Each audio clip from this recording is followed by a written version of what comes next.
Piece TV Bangla, মানবতা সমাধান।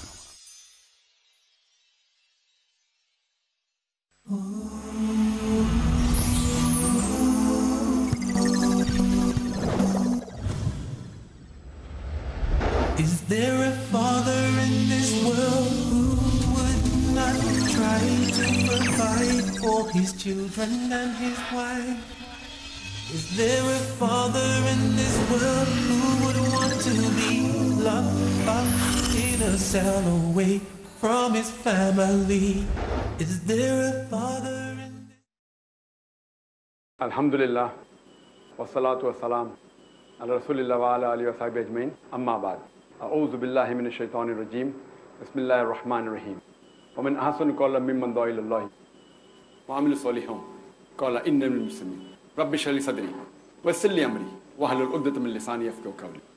সবাইকে স্বাগত জানাই ইসলামিক সম্ভাষণে। আসসালামু আলাইকুম ওয়া রাহমাতুল্লাহি ওয়া বারাকাতুহু।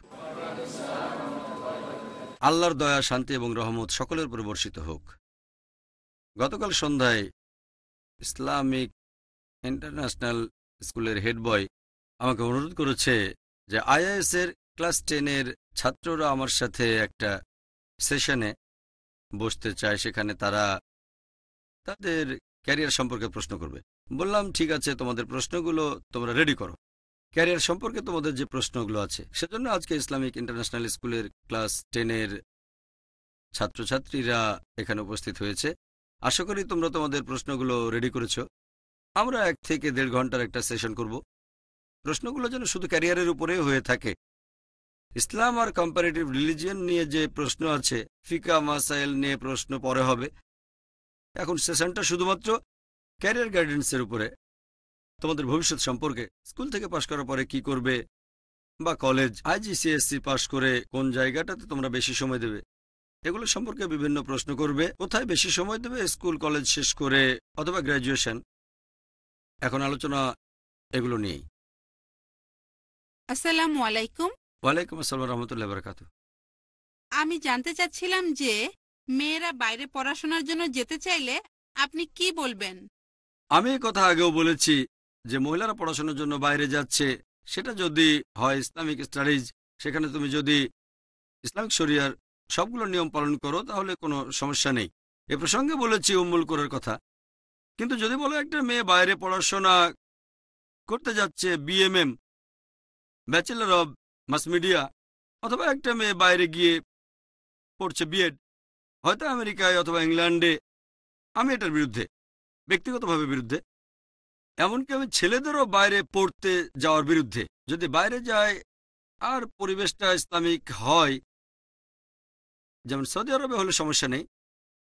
তবে বেশিরভাগ ছাত্রই মদিনা ইউনিভার্সিটি বা উম্মুল কোরা বাদ দিয়ে সার্টিফিকেট নিতে চায় আমেরিকা বা ইংল্যান্ড থেকে।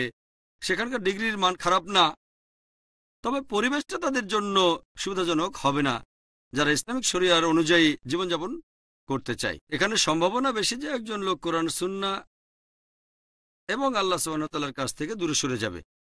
আমি এ পর্যন্ত অনেক বাবা মাকেই বুঝিয়ে শুনিয়ে রাজি করিয়েছি তারা যেন সন্তানকে উচ্চশিক্ষার জন্য বিদেশে না পাঠায়, যেমন আমেরিকা, কানাডা, ইংল্যান্ডে।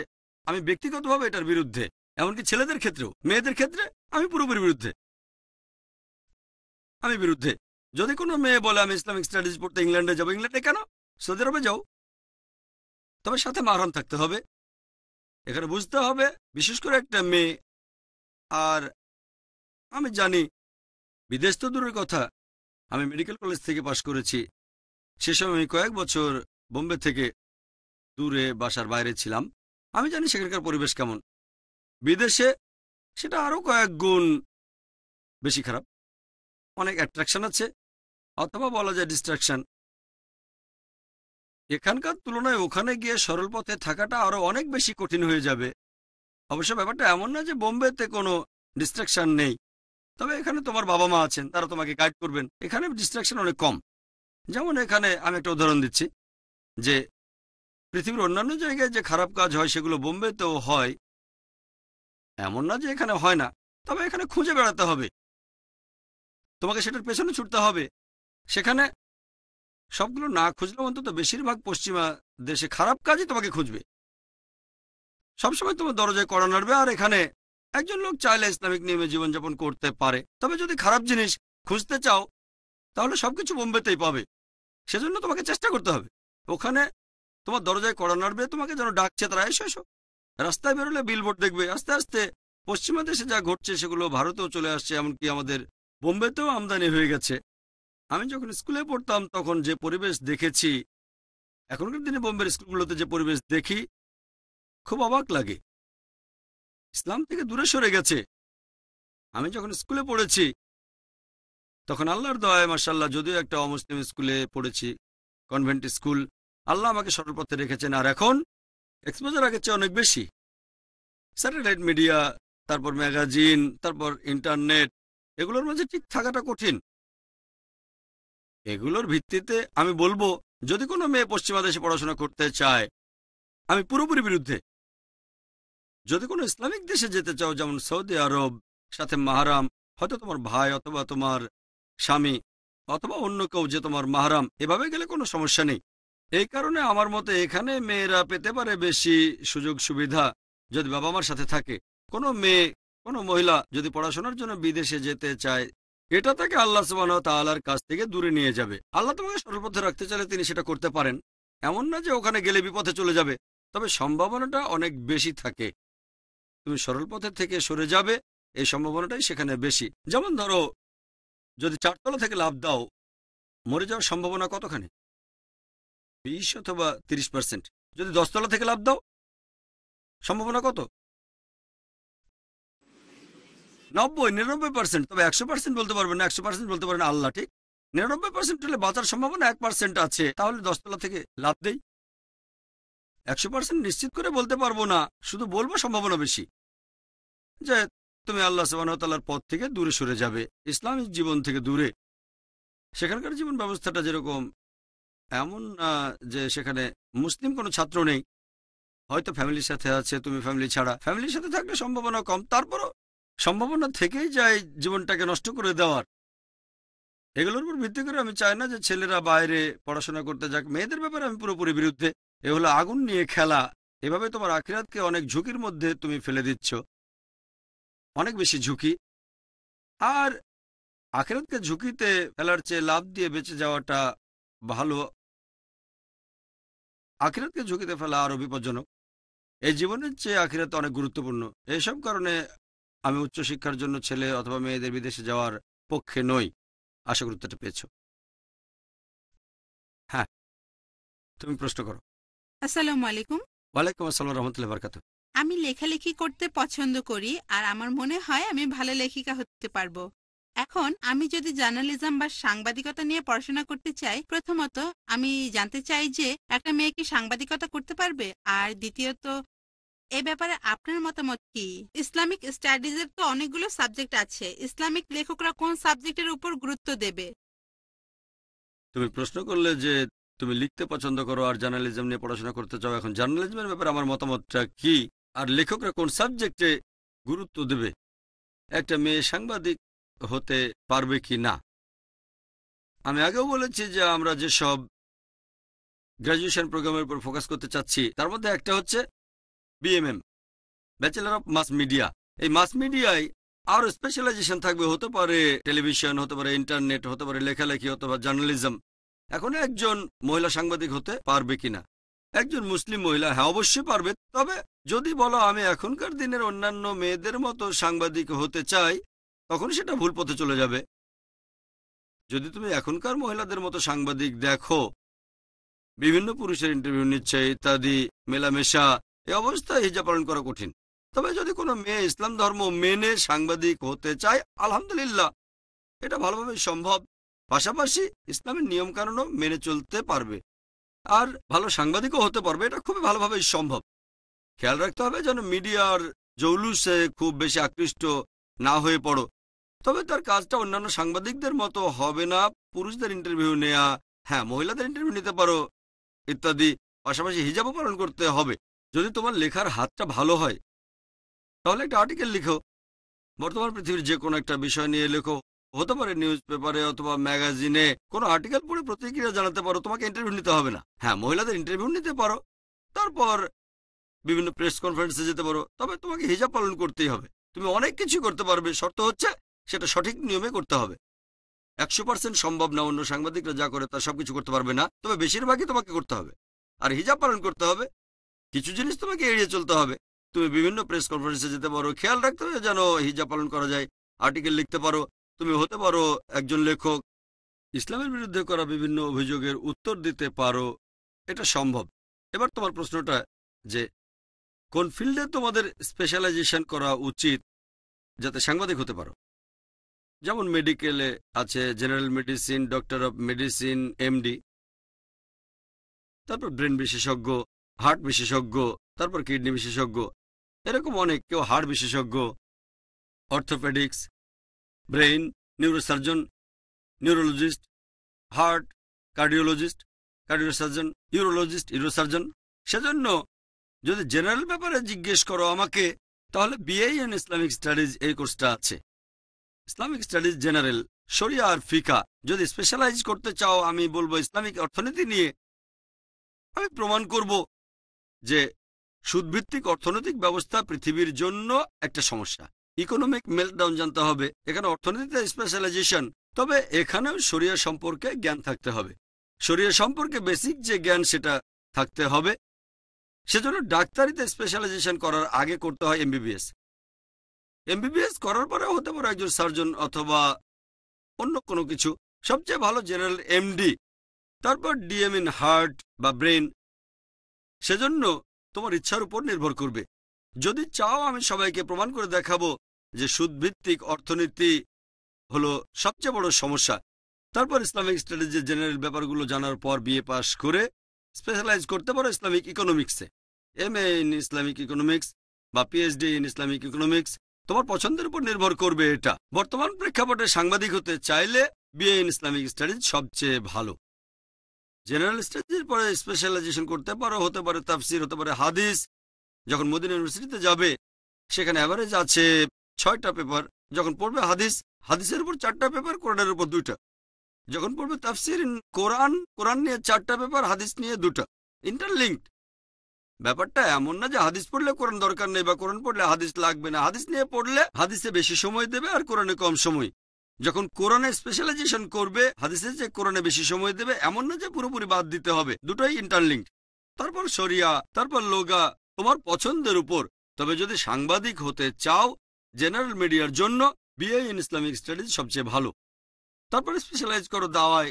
দাওয়া হলো 2 প্রকার, একটা ইসলাম, মুসলিমদের সাথে আকীদা সম্পর্কে আলোচনা করা, আরেকটা অমুসলিমদের সাথে কথা বলে তাদের মনের ভুল দূর করা। এখানে আমি বলবো জেনারেল মিডিয়ার জন্য বিএ পড়ো, ইসলামিক স্টাডিজ, তারপর দাওয়ায় স্পেশালাইজেশন। কিভাবে অমুসলিমদের উত্তর দেবে, এতে করে ইসলামের বিরুদ্ধে বিভিন্ন অভিযোগের উত্তর দিতে পারবে আর ভুল ধারণাগুলো দূর করে দিতে পারবে। কারণ ইসলাম আর কম্পারেটিভ রিলিজিয়ন খুবই গুরুত্বপূর্ণ। যদি কম্পারেটিভ রিলিজিয়নের উপর ভিত্তি করে উত্তর দাও সেটা আরো গ্রহণযোগ্য। পবিত্র কোরআনে আল্লাহ বলেছেন সূরা ইমরান অধ্যায় নম্বর 3 আয়াত 64 বলা হয়েছে, তাআলাউ ইলা কালিমাতিন সাওয়াইন বাইনা বাইনাকুম। এসো সেই কথায় যা তোমাদের ও আমাদের মধ্যে এক। তাই আমার মধ্যে বিএ ইন ইসলামিক স্টাডিজ, দাওয়া আর কম্পারেটিভ রিলিজিয়ন খুবই গুরুত্বপূর্ণ। আশা করি উত্তরটা পেয়েছ।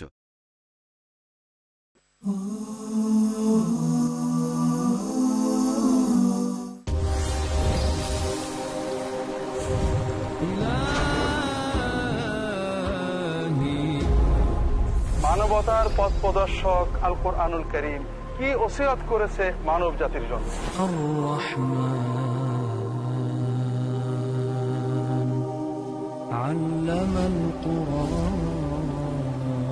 দ্বীন ইসলামের মূল নির্দেশনাগুলো কি কি?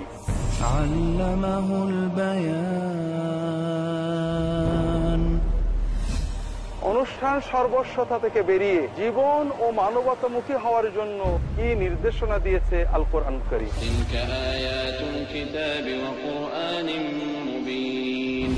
এসব কিছু জানার জন্য দেখতে থাকুন পিস টিভি বাংলার নিয়মিত অনুষ্ঠান আল কোরআনের ওসিয়ত। ألف باء تاء ثاء جيم حاء خاء ألف باء تاء ثاء جيم حاء خاء دال ذال। পবিত্র এবং বিশুদ্ধ জীবন যাপন করার জন্য কুরআন দিয়েছে কি কি নির্দেশনা।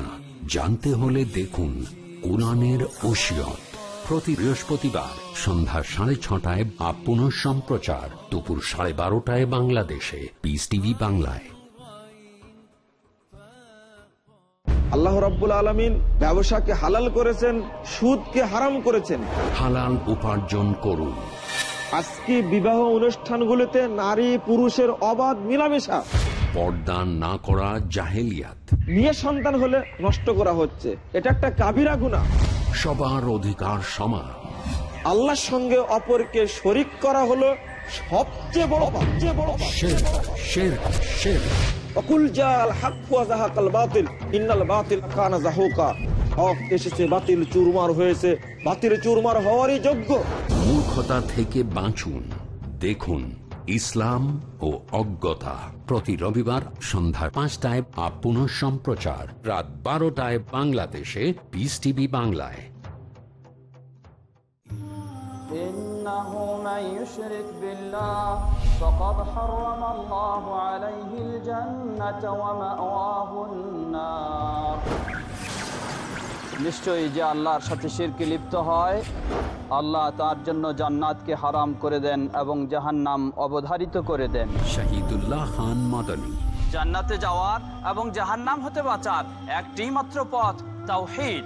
আল্লাহ সুবহানাহু ওয়া তাআলার তাওহীদ জানার জন্য দেখুন আমার ধারাবাহিক দার্স কিতাবুত তাওহীদ।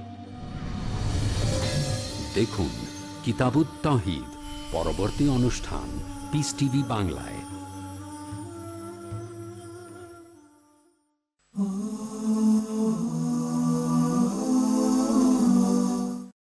হ্যাঁ আনাস।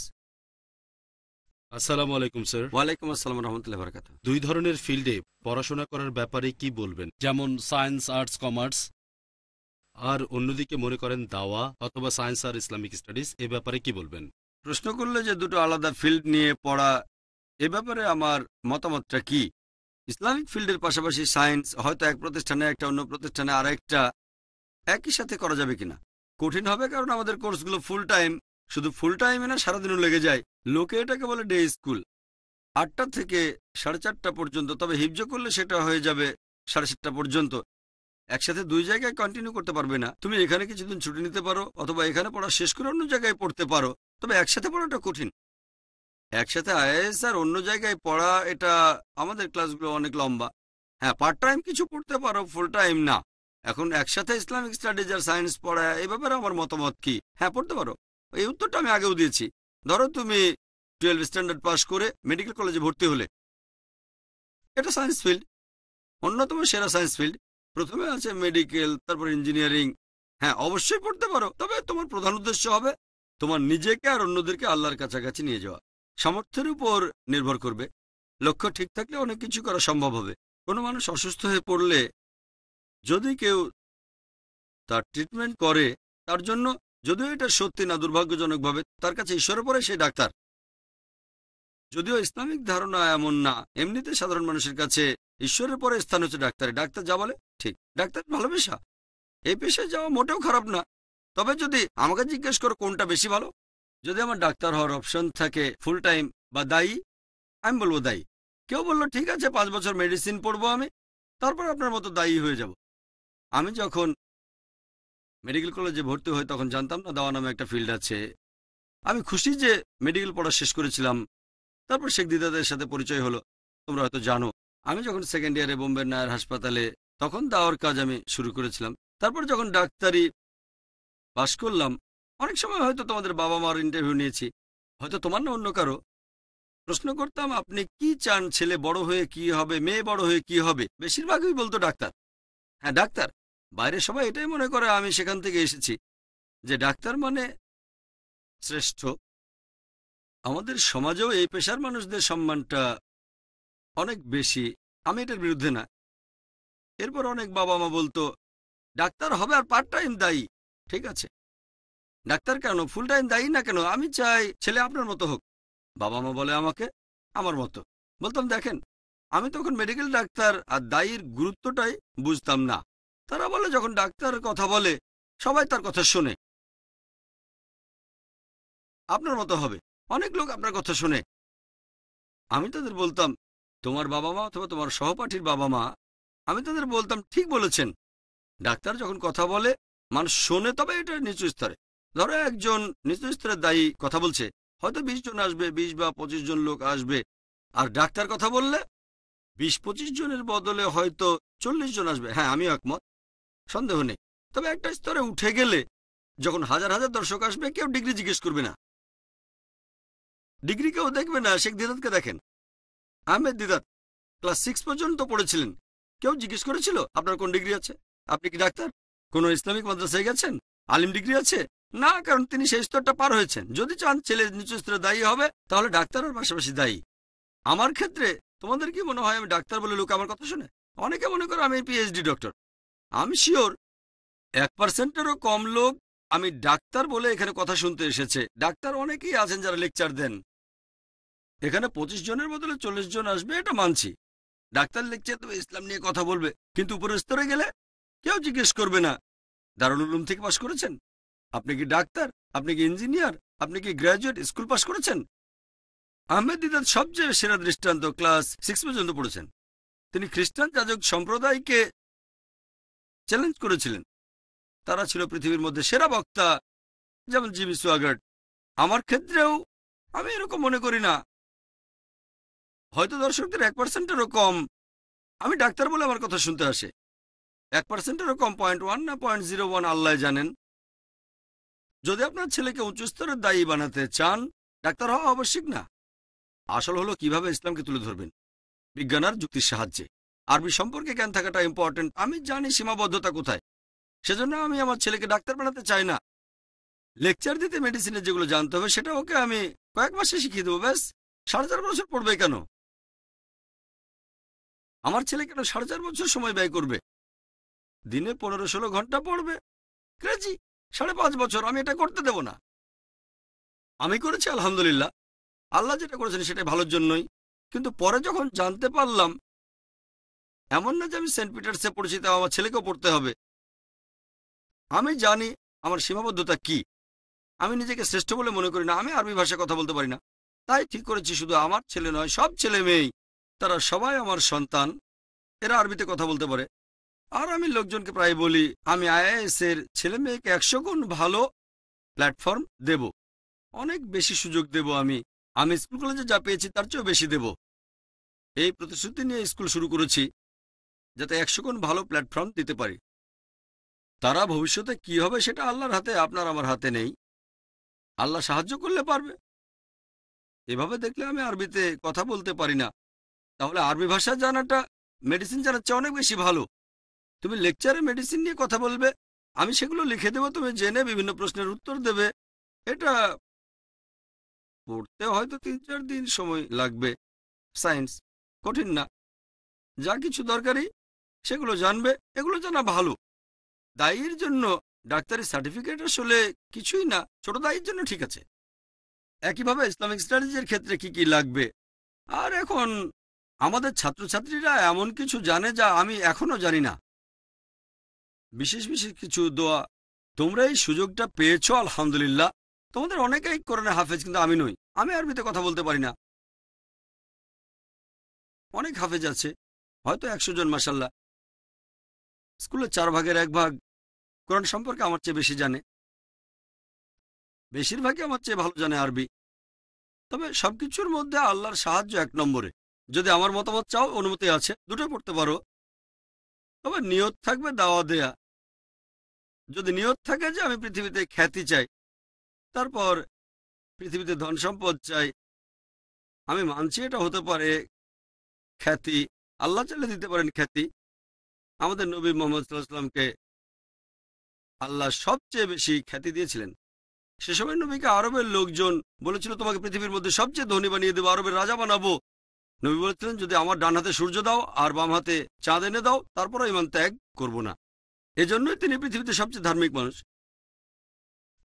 এখানে বুঝতে হবে, যদি আল্লাহর পথে নিজেকে উৎসর্গ করো, আমার মতে সেক্ষেত্রে দাওয়ার স্পেশালাইজেশন করা সবচেয়ে ভালো। আবারও পবিত্র কোরআন বলছে সূরা ফুসিলাত অধ্যায় 41 আয়াত 33, কথায় সে ব্যক্তি অপেক্ষা কে উত্তম যে মানুষকে আল্লাহর দিকে ডাকে, সৎ কাজ করে আর বলে যে আমি মুসলিম। হ্যাঁ, তুমি বললে আমি সায়েন্স পড়বো, কারণ কোরআনের আয়াতের এই ব্যাপারটা আমাকে বুঝতে হবে। আমি এটা নিয়ে গবেষণা করব। হ্যাঁ, এই নিয়তে সায়েন্স পড়লে আমি বিজ্ঞানী হব। কোরআনের এই আয়াতের ব্যাখ্যা কেউ দিতে পারেনি। আমার বিশ্বাস ব্যাপারটা এরকম হবে। তারপর সায়েন্স পড়লে আর একজন বিজ্ঞানী হয়ে গেলে, যাতে মানুষ ভালোভাবে কোরআন বুঝতে পারে, আমি তোমার পক্ষে আছি। এটাই শ্রেষ্ঠ পেশা। আবার যদি বলো কিছুটা সায়েন্স আর কিছুটা দাওয়া দেব, এটা হলো আলহামদুলিল্লাহ ভালো। তাদের চেয়ে যারা শুধুমাত্র ডাক্তার হতে চায় ইসলাম বাদ দিয়ে, যারা ইসলাম বাদ দিয়ে শুধুমাত্র ইঞ্জিনিয়ার হতে চায়, সবাই নিজেকে উঁচু অবস্থানে দেখতে চায়, এখানে তোমাদের উদ্দেশ্য হবে সেরা হওয়া। আর নিয়তটা খুবই গুরুত্বপূর্ণ, কেন এটা করতে চাও। আশা করি উত্তরটা পেয়েছো। ওয়াখির দাওয়ানা আলহামদুলিল্লাহি রাব্বিল আলামিন। In a cell away from his family, is there a father in this world who would not defend justice and rights till the very end? Where are your jobs? Where is security? Where is freedom? When will you all be free? যে ইসলামী পথ ধরে চলে, জুলুম আর বখিলি দুটো জিনিস মানুষকে দিয়ে অনেক করাপশন করিয়েছে। তাকে আল্লাহ পছন্দ করে। বেশি বখিল না হওয়া, বেশি খরচ না করে। শেখ আব্দুল কাইয়ুম। তাহলে মানুষ হালাক হয়ে যাবে যদি মানুষ শুধু মনের কথায় চলে। মনকে কন্ট্রোল করতে হবে, শরীয়ত দিয়ে তাজকিয়াতুন নফস করে করে ঠিক করতে হবে। যে শুদ্ধ হৃদয়ে ইসলামের পথে চলে, এভাবে মানুষের জীবনের মধ্যে ইনসাফ কায়েম করতে হবে। ইনসাফ কায়েম করাটাকে আল্লাহ তাআলা খুবই পছন্দ করেন। ঈমান কি না দেখে আল্লাহর ভয় উপলব্ধি করা, এটাই তো আসল ঈমান, এটাই আসল তাকওয়া। করুন শুধু আল্লাহ তাআলার উপর ভরসা, কেননা আল্লাহ তাআলা সবার উপর রক্ষাকারী। দেখুন আল্লাহ তাআলা সবার উপর রক্ষাকারী প্রতি বুধবার সন্ধ্যা 6:30 বা পুনঃ সম্প্রচার দুপুর 12:30 বাংলাদেশে পিস টিভি বাংলায়। ডক্টর জাকিরের আন্তরিক বার্তা, ধর্মতত্ত্বের কোষ্ঠী পাথর। সূরা ইখলাস হলো ধর্মতত্ত্বের কোষ্ঠী পাথর। ধর্মতত্ত্ব মানে হলো ঈশ্বর সম্পর্কে জানা। সূরা ইখলাস হলো লিটমাস টেস্ট ঈশ্বরকে জানার জন্য। এটি পবিত্র কোরআনের 112 নম্বর সূরা, আয়াত নম্বর 1 থেকে 4। কুল হুয়াল্লাহু আহাদ, বলো তিনি আল্লাহ এক এবং অদ্বিতীয়। আল্লাহ হুস সামাদ, আল্লাহ চিরস্থায়ী এবং কারো মুখাপেক্ষী নন। লাম ইয়ালিদ ওয়ালাম ইউলাদ, তিনি কাউকে জন্ম দেননি, কখনো জন্ম নেননি। ওয়ালাম ইয়াকুল লাহু কুফুয়ান আহাদ, এবং তার সমতুল্য আর কোনো কিছুই নাই। সহিহ বুখারীতে উল্লেখ করা আছে 6 নম্বর খণ্ডে কিতাবুল ফাজাইলে কোরআন অধ্যায় নম্বর 30 হাদিস নম্বর 533, নবীজি সাল্লাল্লাহু আলাইহি সাল্লাম বলেছেন, সূরা ইখলাস পবিত্র কোরআনের 3 ভাগের 1 ভাগের সমান।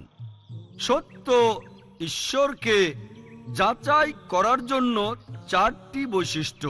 প্রথম হলো আহাদ, তিনি একক। দ্বিতীয় হলো আস-সামাদ, তিনি চিরস্থায়ী এবং কারো মুখাপেক্ষী নন। তৃতীয় হলো লাম ইয়ালিদ ওয়ালাম ইউলাদ, তিনি জন্ম নেননি এবং কাউকে জন্ম দেননি। আর চতুর্থ হলো ওয়ালাম ইয়াকুল লাহু কুফুয়ান আহাদ, এবং তার সমতুল্য কোনো কিছুই নাই। আপনি যে ঈশ্বরের উপাসনা করেন তাকে সূরা ইখলাস দিয়ে যাচাই করতে পারেন। ধর্মতত্ত্বের কোষ্ঠী পাথর। পিস টিভি বাংলা, মানবতার সমাধান।